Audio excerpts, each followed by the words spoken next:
Everyone, welcome to Locked On Lakers for Friday. Brian Kamenetsky, Andy Kamenetsky. The Lakers play tonight in Memphis, and they'll do it working for a new owner. The Lakers have been sold. We'll talk about it next.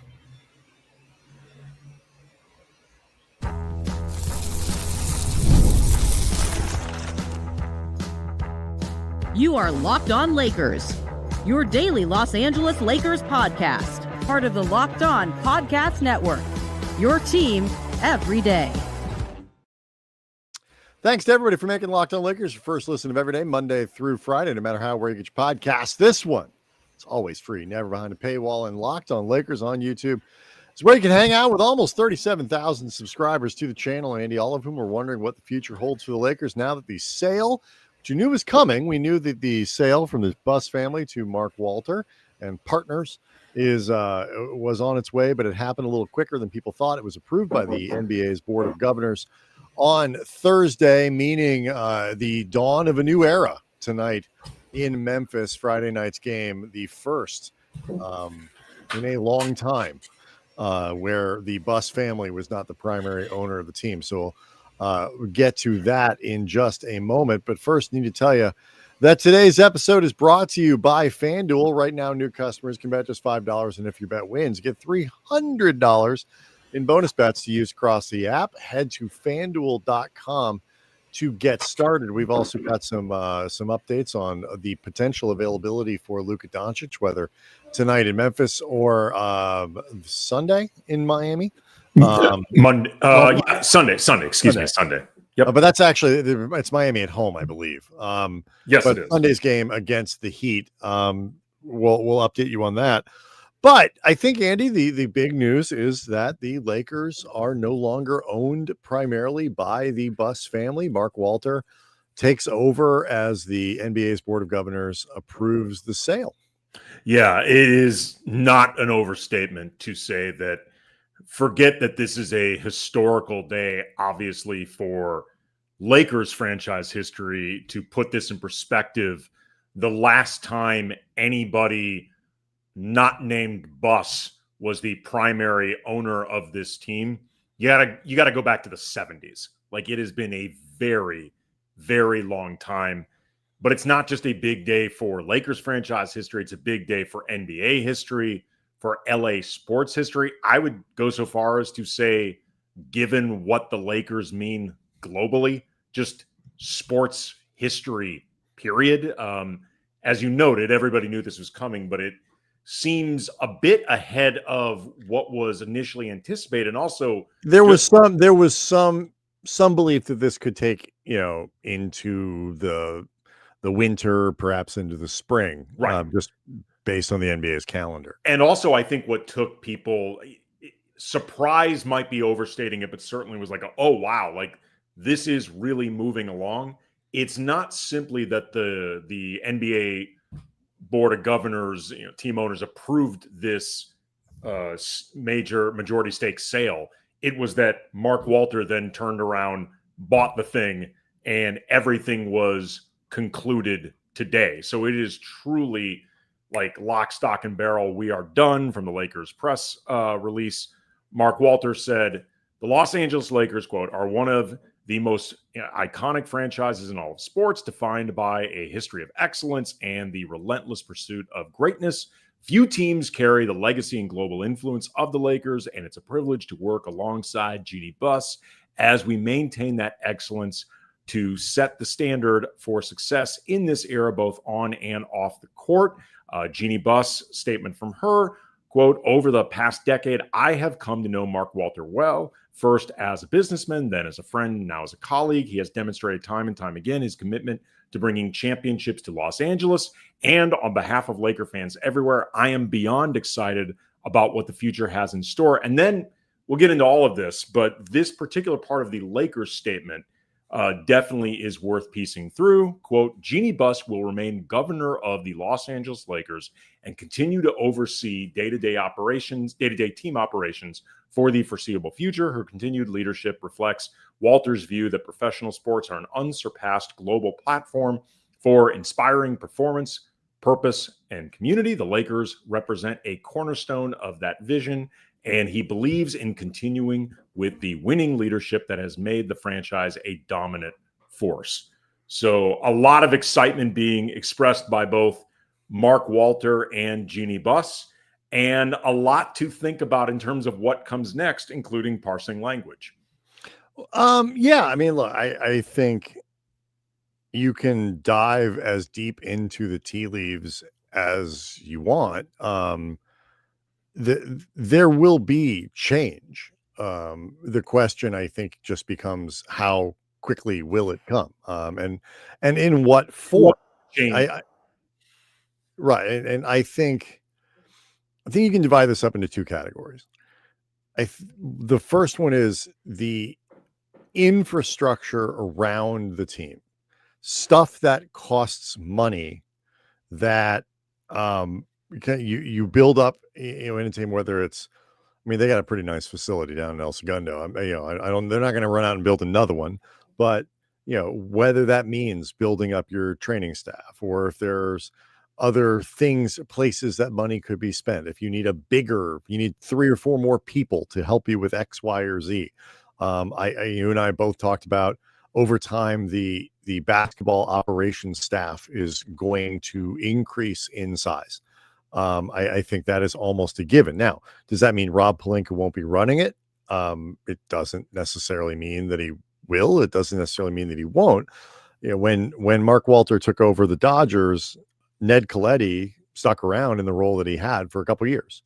And he wasn't a governor, or a GM. He was like the GM of the team.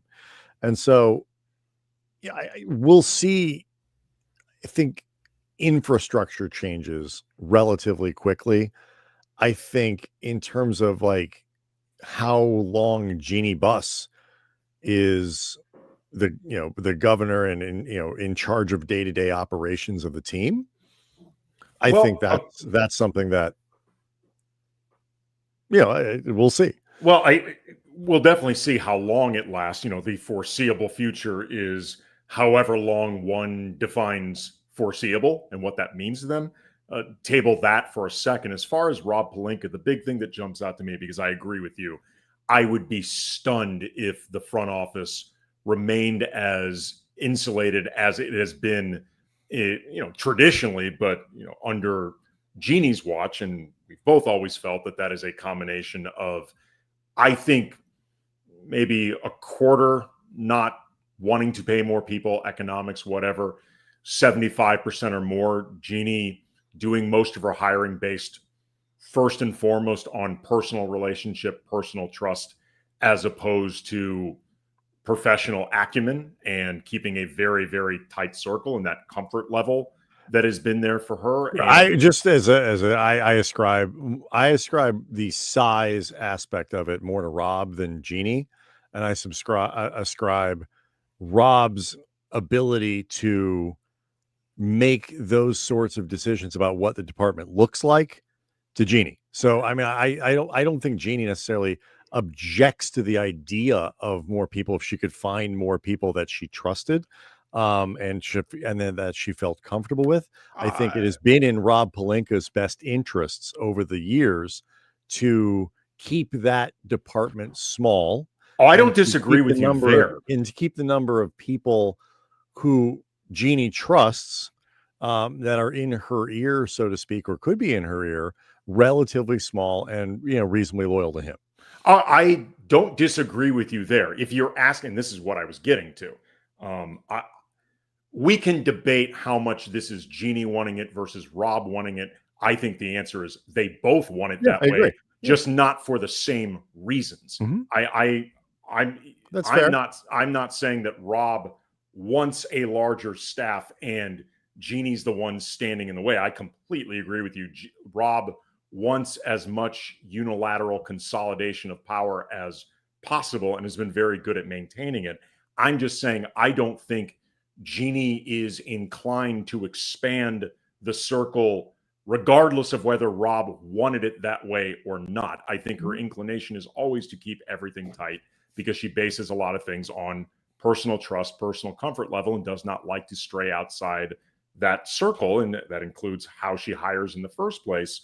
I don't expect that to happen under Mark Walter. And I would say that if Rob Pelinka is not willing to play ball with more people, if not at his level or close to at his level, and more diversity of opinion, more people that he has to convince for his vision, whatever, I expect he will not be long for this ride. That would be the way I picture this happening. I don't think Rob is going to be able to maintain this type of structure under Mark Walter for however long the foreseeable future is. Well, not indefinitely. I don't think they're not going to do anything this season. No, I agree. I agree. But, is it going to look like this in 3 years, 4 years? No, I don't. I'd be stunned. When things change, I don't know. But if the Dodgers model is, if Mark Walter wants to do this in any way resembling how he has had success with the Dodgers, baseball to the NBA is not 100% apples to apples. But that said, the basketball ops department will get bigger. Well, and also, too, I mean, even if you think Rob Pelinka is the best basketball ops guy in the league and just criminally underrated, doesn't get enough credit, he's the best guy the Lakers could possibly have. It's too big of a job, and there's too much to handle and, keep track of, and there you need more bodies to do this. There's no downside. Right. But I'm saying it's actually all upside just in terms of the actual logistics. It is too much to handle for a front office this small. So that'll be great. But then there is also, and I think this is the thing that Lakers fans are also equally curious about, maybe even nervous about, what is Jeanie's role moving forward in terms of governor and power and influence? Like, what does this actually mean in tangible terms? So, that coming up next. Locked on Lakers is brought to you by Robinhood. Your ambition just met its match. With Robinhood, you play for the win, not just on game day, every day, locking in on every opening, beating your PR, beating it again. You channel that drive into your money. Robinhood puts you in control of your money, trade stocks and ETFs, options, futures, and crypto all on one platform. You can now build and execute your own trades from a desktop with Robinhood Legends advanced tools, or take advantage of the new Robinhood strategies with a tailored portfolio managed by a team of experts. You expect more from yourself, expect more from your money. Get started today at Robinhood.com/yourmoney. That's Robinhood.com/yourmoney. Your money, your move. Locked on Lakers, also brought to you by DoorDash. NBA season is heating up, and DoorDash has found the perfect way to keep fans in their bag all season long. Whether you're watching for the highlights of your fantasy team or just your favorite player, DoorDash makes every game night even better. DoorDash is the official on-demand delivery platform of the NBA, and they're celebrating with something called the bag drop. Every time an NBA player scores 50 points a game, which has already happened, Andy, I think like 14 times over the course of the season, they've seen teams, players drop 50 points or more for the bag drop with DoorDash. Every time a player drops 50 points in a game, DoorDash drops 50% off your order with Dash Pass the next day, and you're automatically entered for a chance to win the ultimate fan bag. We're talking player-inspired drip, exclusive gear, and stuff you'll actually want.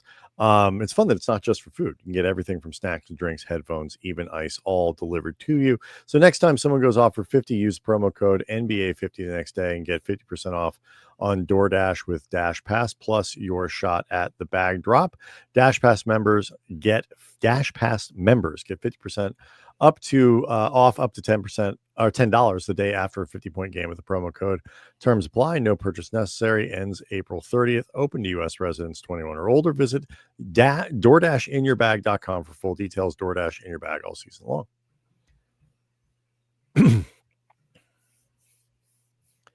So I'm not totally sure we look at this with Jeanie in exactly the same way in terms of what it's going to look like with her going forward. Well, I thought it was very interesting that in this statement, it was phrased as she will oversee day-to-day team operations for the foreseeable future. That is very different than how it was initially phrased in the reporting months ago with the sale. It was being reported in multiple outlets that Jeanie would be running day-to-day operations for the foreseeable future. I do not see overseeing operations and actually running them as the same thing. I don't see, especially with, team governor is in a lot of ways something that function, a role that you can show up at team meetings, represent the team, which I think Jeanie will be very good at doing. She's done that before. Jeanie is great with people in general. She is great with representing the Lakers and has done it well for decades. But as far as actually running things, which is the way it was originally phrased, and then overseeing what is being run, I see it as a difference, especially when you really think about the idea that she's no longer the ultimate shot caller for this team. Yeah, I agree with the last part. She's ultimately, to me, Mark Walter and Todd Bailey, or I don't know exactly how to pronounce his last name, but I think it's either Boley or Bailey. But they didn't pay $10 billion, to let somebody else run the thing. And over time, and even really now, if Mark Walter wants to do something, if he wants a change to be made, if he wants X, Y, or Z to happen, then it's going to happen because he owns the team. The decision to keep Jeanie where she is one of stability. Sure. It's one of, continuity. And quite frankly, it makes sense. If you were going to hire someone, not to run the basketball operation of the Lakers, but if you were going to hire someone to run the Lakers as a business entity, nobody has a better resume for that than Jeanie, because while people rightly, I think, sometimes question the basketball product, nobody questions the business product. By all accounts, when Jeanie ran business ops during Dr. Buss's time with the team, but during the Jeanie split, by all accounts, Jeanie was excellent at it. Sure. And even in her time as, the primary owner of the team, the governor of the team, the primary executor of these day-to-day operations, she's still, the franchise itself is still an excellent health. It's reflected in the valuation of the team. And so I wouldn't expect that to change much because, Mark Walter, while Walter's been part of the ownership fabric for a little while. It's not like they just, dive bombed out of nowhere. And so he knows how Jeanie operates and he knows what's been going on, and clearly doesn't feel like his investment is put at risk by allowing her to continue to oversee the operations of the team. I think you're probably reading too much into the difference between overseeing, used in a press release, and running, which is how people sort of talk about it in sort of the day-to-day reporting. Given the people that were reporting it in the beginning, I actually don't. I don't much into it. I think it's, to me, they're very specific words. But there's decision making involved in oversight. I don't see a lot of difference in those two things necessarily. They can absolutely mean basically the same thing. And until I see evidence that, oh wait, no, she's doing oversight, she's not running things, like that, there actually is a difference between those two things, I'm going to assume that there's really not. I just think over time, even when Jeanie executes day to day, there's going to be somebody above her that says, we need to bend things in this direction. This is, get here how you want to. But this is how I would like to do it. I want to expand this or push into that or whatever it might be. Ultimately, she's going to be answering to someone that she didn't answer to before. And over time, that's just going to mean it's going to look different. Well, I think what most fans care about And this is where I think the title, whether you want to say overseeing or running, is a difference, with a distinction, without a distinction, whatever. What fans care most about is how this is going to affect the basketball. For sure. And Jeanie's involvement with the basketball when she was the ultimate shot caller, by her own admission, was very minimal. She was not involved with decisions. She obviously gave the final approval to big decisions, like Jeanie owns the Russell Westbrook mess as much as all the principal characters own the Russell Westbrook mess, because she is ultimately the one who signed off on it. She owns the mess with the coaching carousel that hopefully has stopped with JJ Redick. Like, these are all her things that Absolutely part of basketball she owns, even if she's not heavily involved with the decisions. That's not going to change moving forward, because by Jeanie's words, not mine, she does not consider herself qualified to do that stuff. I sometimes think she might be selling herself a little short, because she has watched a lot of basketball over decades. Yeah, but, I get what you're saying. Yeah. Whatever. I'm not looking to debate that. No, but I actually think that is a strength of hers to recognize that she doesn't. No, of course. I'm just saying, I bet she knows more about basketball than she sometimes lets on. That's all I'm saying. Yeah, sure. I believe that. And then in the meantime, the ultimate calls are going to be made by Mark Walter. And whether you would typically expect that from a governor at, these league meetings or not, like, Jeanie having the role of governor does not change that, because at the end of the day, she's not the majority stakeholder. She's not the majority owner. So from Laker fans' perspective, I don't think you need to worry about this. She and Mark Walter have a good relationship. She wouldn't have sold the team to Mark Walter if she were not comfortable with him. I don't expect the transition to have any issues at all.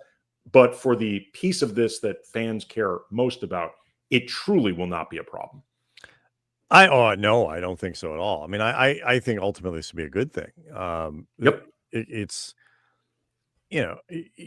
big change is not going to happen fast. I don't think. And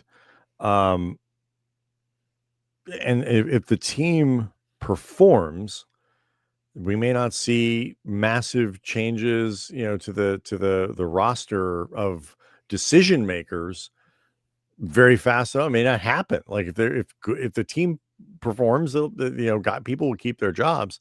But yeah, I do think it's just, she's not the boss, right?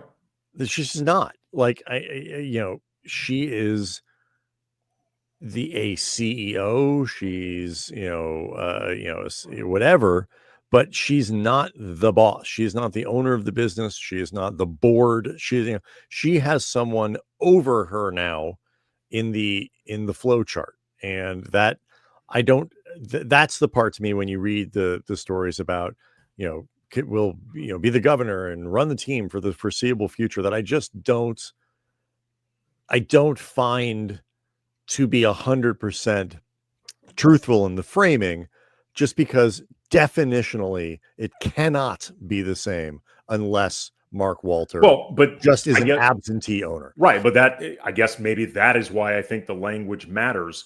Running things makes it sound confusing. Overseeing things, to me, makes it much more clear. Yeah, I don't see the difference, but I understand it. Hey, we arrive at the same place. How close is Luka to being able to play? We'll tell you next. Locked on Lakers is brought to you by FanDuel. The NBA is back, and there is no place better to get in on the action than FanDuel, the official sports betting partner of the NBA. Even if you miss the start of a game or want to ride a hot hand, FanDuel has live bets on everything from who's going to score next to fourth quarter comebacks. Plus, you can combine your live bets into a same-game parlay for a shot at a bigger payout, and it makes every game exciting, especially when your team, the one you love, I'm assuming it's the Lakers, are making that late push. Right now, FanDuel is giving new customers $300 in bonus bets when your first $5 bet wins. So head to FanDuel.com right now. Sign up, play your game with FanDuel, the official sports betting partner of the NBA.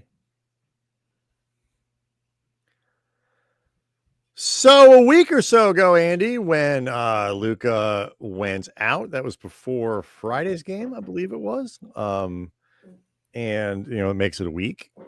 It was said that he would be evaluated again in a week, and I think a lot of fans were like, It doesn't sound bad, but I'll believe it when I see it, because fans have built up a bit of mistrust for the powers that be over time. That, in fact, seems to be about what, apparently the timeline here looks like it was fairly on, because Luka is being listed as questionable for Friday night's game against the Grizzlies in Memphis. And whether that means he plays or not, he's going the correct direction in the progression to get back on the floor from out to, hey, he might play. So if he doesn't play on Friday, you would expect there, it to be a pretty reasonable chance he's on the floor against Miami Sunday. Yeah, Marcus Smart also is listed as questionable for Friday's game in Memphis.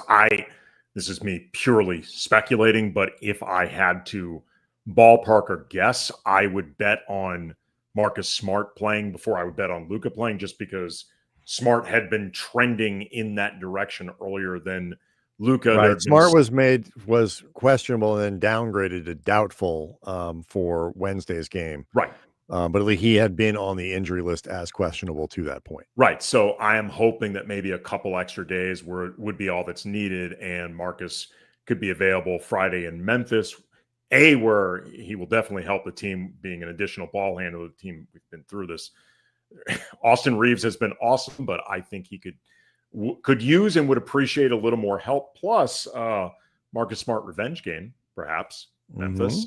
He did not particularly enjoy his time there, nor did the fans seem to enjoy it any more than he did. Also, Jovan Buha, friend of the show on Buha's block, said that he got a sense. I want to make it very clear, he is not reporting anything. This is just a sense that he was feeling that things were trending, if nothing else, towards Luka playing on Sunday, that he was reasonably confident, again, reporting nothing, but just reasonably confident that Luka could make a return on Sunday versus the Heat, which would, again, keep things more or less along that week timeline.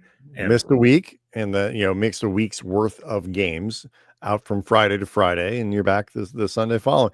I think, all things considered, particularly since the Lakers, Andy, have won 2 of these games, you'd look at it and be like, I can live with that.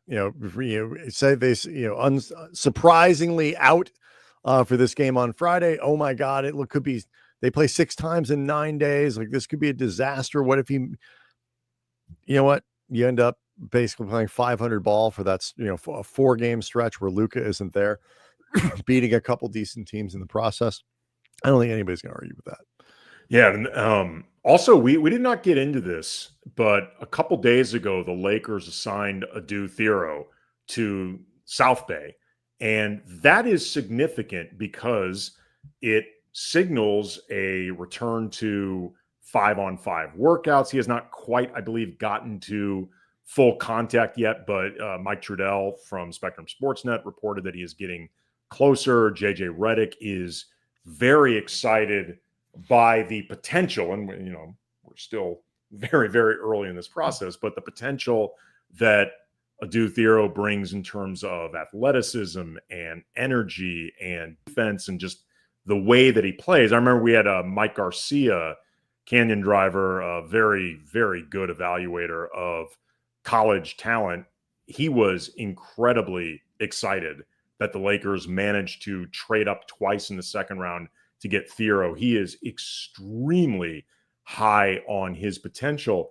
And also, too, this is something we've talked a lot about, Brian, like that infusion of athleticism, if not necessarily this season, but certainly in the near-ish future for the Lakers. Like, Thiero is, even by elite NBA standards, a sick athlete. Even those guys are impressed by him, and they're not necessarily going to be impressed by every impressive athlete that rolls into the gym.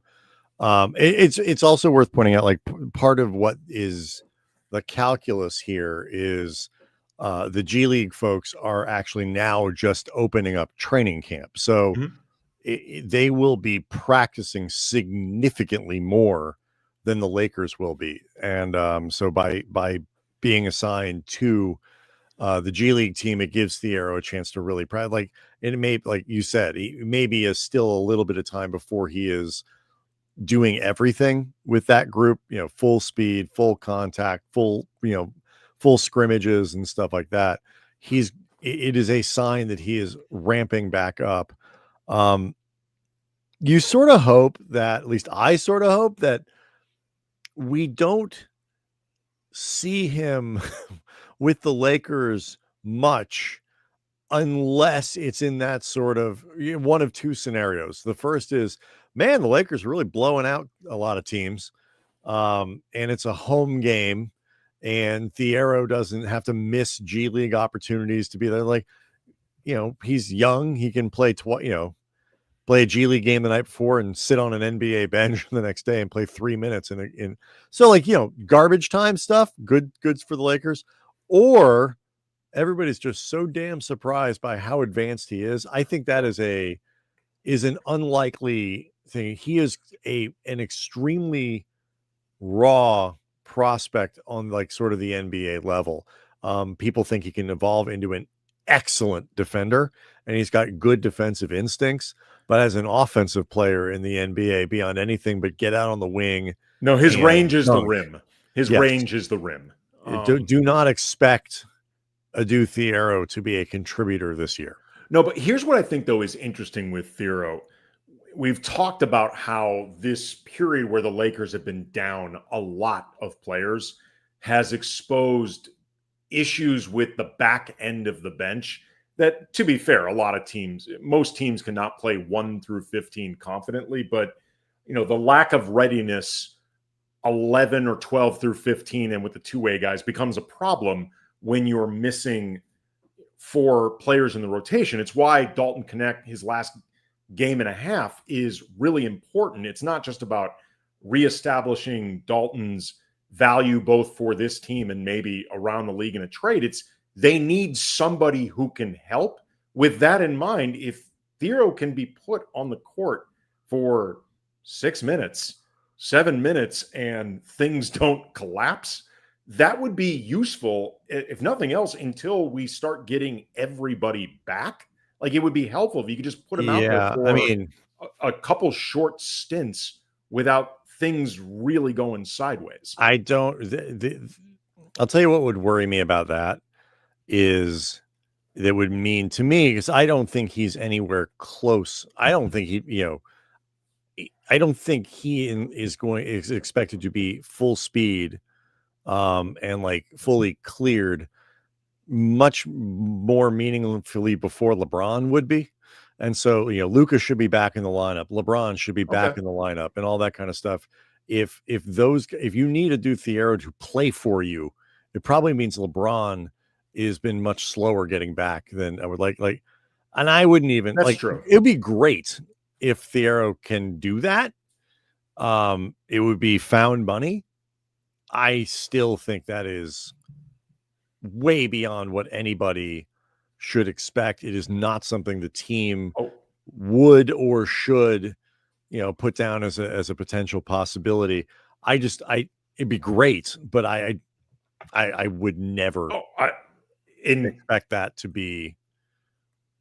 In case I'm not making this perfectly clear, I'm not expecting it either. I'm not even offering cautious optimism about it. I'm simply saying having him available as a live option, particularly with the guys that are hurt, depending on when he actually can be put on the floor, just purely from a health perspective, he could be out there in that interim and help for 7 minutes.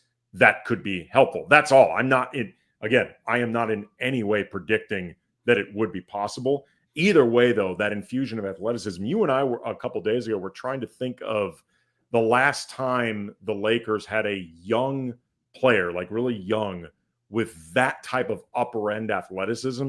And I didn't have rosters in front of me, but the first guy that popped to mind of me was Shannon Brown. And I'd like to think that between 2009 and 2025, there's been somebody else. But the fact, though, that nobody else immediately came to mind speaks to how this has been something lacking for the team. Well, look, the Lakers, when they were terrible. They didn't have, were not good teams, but when they went through the dark period where everybody was, 18 to 22 years old, like they had some dudes who could bounce around the floor. But yes, it has been a team that has generally trended away from athleticism in that way for a while. So we'll see what happens. We'll see what happens tonight in Memphis against the Grizzlies, a team that's, Ja Morant is healthy and playing well, and Jaren Jackson Jr. They got a couple young players that people like. Cedric so we'll see what Howard. Cedric Howard is a player they traded up to get him, I believe. So Yep. they liked him in the draft. They like him now. Not an easy game for the Lakers. We'll see how it goes. Locked On Lakers on YouTube is where you can go hang out with over 36,000 subscribers to the channel. And we'll see everyone after the game.